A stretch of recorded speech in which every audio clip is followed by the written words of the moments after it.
Welcome back to the TRT and Hormone Optimization YouTube channel. And back with us is Dr. Kash. Welcome. Thank you. Hi. So today we're talking about androgen receptor resistance, not sensitivity, but resistance to testosterone that circulates in the blood. So explain to us what you mean by that. Yeah, so androgen receptor resistance and sensitivity, really has a couple different definitions. But I guess, so what is the androgen receptor? So basically, you have the testosterone as the signal that comes in.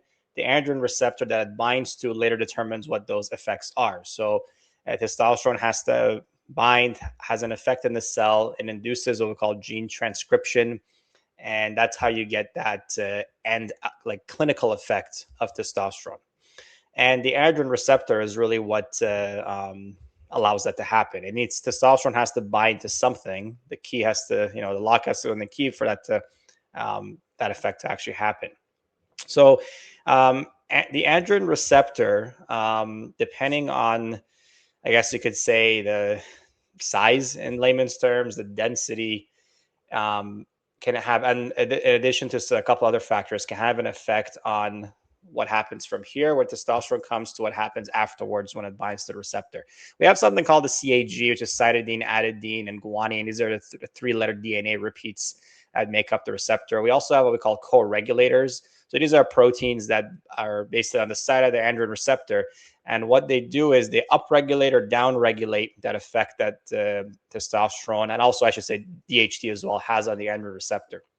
So these DNA sequences, the CAG that I mentioned, these can be larger or smaller. So basically, if the best way to think about it would be that if you have a smaller androgen receptor, then you're going to get a more potent effect when testosterone binds. If you have a larger androgen receptor, you're going to get a more diluted effect.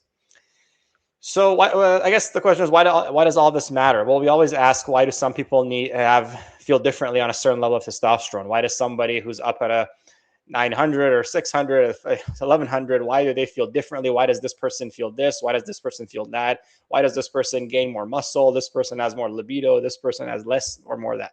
So why does that happen? Well, one good theoretical explanation is that the different tissues and different people and different men will have different levels of these androgen receptors, different densities and different sizes.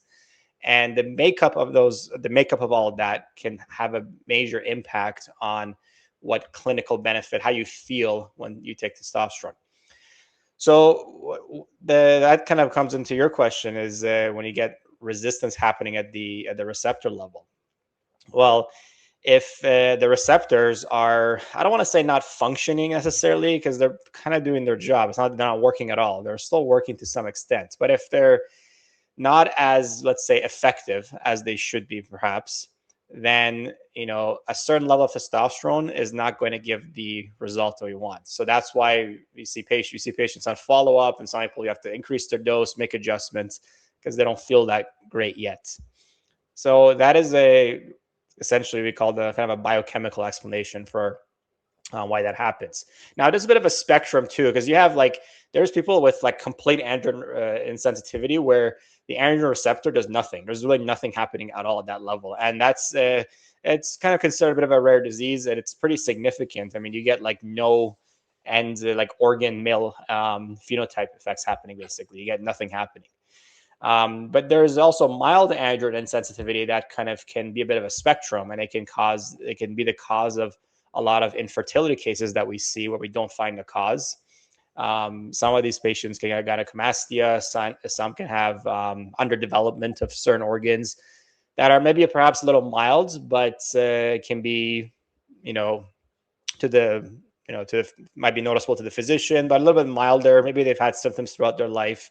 And then a lot of them, back to your point again, can have a poor response to androgens. So when they go on TRT, for example, when we see them, their testosterone may be low. We put them on testosterone, and you give them let's say a low moderate dose, perhaps, that they would do in some clinics. They don't get a good response. Bit of a All right. dysfunction at the receptor level, essentially.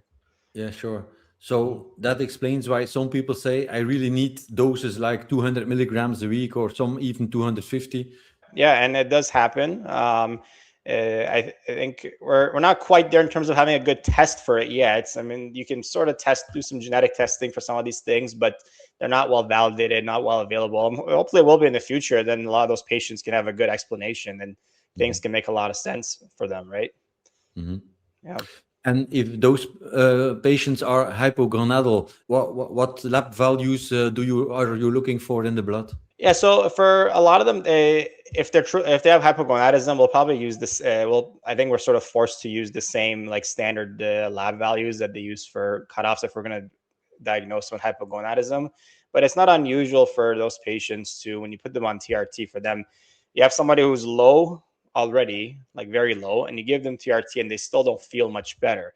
Mm. If they have androgen receptor insensitivity, I wouldn't be surprised when that happens. They don't quite feel good yet.